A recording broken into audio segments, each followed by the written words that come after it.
There's no denying that Day'Ron Sharpe's third year in the league was a huge success for the young big as he got better in just about every area that matters. Let's break it down.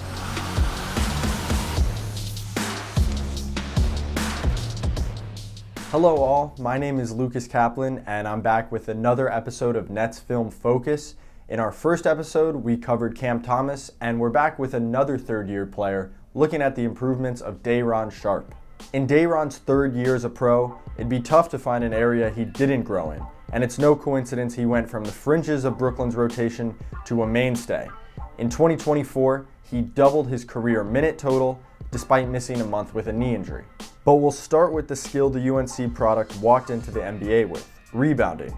With Day'Ron on the court this season, Brooklyn rebounded 75.1% of available defensive rebounds and 34.6% of available offensive rebounds.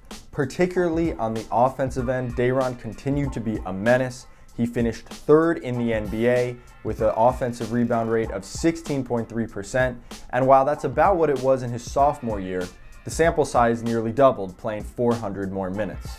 Day'Ron's always had the strength and anticipation you'd expect of an elite offensive rebounder, and you can see those traits here against the Pistons. But what really stood out this season was his conditioning and explosiveness. He talked a ton about working on his body in the offseason, and you can see it here as he battles Jusuf Nurkic not once, but twice throwing his weight around inside. This allowed him to go after second and third opportunities, like right here with a second jump, and here, after he skies for a great offensive rebound against the Bulls, he takes a hit and finishes strong. And that leads us to one of Day'Ron's major improvements in 2024, his inside scoring. Per Basketball Reference, he went from shooting 63.9% at the rim last season to a hair under 69% this season. He also improved from 3 to 10 feet, jumping from 30% to 40% on those floater and hook type shots. These numbers tell the story we saw on film, where a stronger, more explosive Sharpe could finish through contact more easily. Let's take that clip against the Chicago Bulls again. When he bounces off this hit from Andre Drummond, he keeps his balance and finishes straight up and down. Compare that to this play from the previous season against Zach Collins. He's fading away from the rim on that little hook attempt. This was the main difference in his finishing this season, strong on the ground and strong growing up, not fading away like he did on that little push shot attempt. Simply put, the type of athlete who dunks this all over Brook Lopez is a much improved one. So too is the athlete that played the best defense of Sharpe's career in year 3, in part thanks to that improved verticality and foot speed. We see both of those attributes here as he sticks with Franz Wagner in isolation and blocks his shot, and then when Jamal Murray rejects a screen that isn't even his, Day'Ron crosses the court to get a block.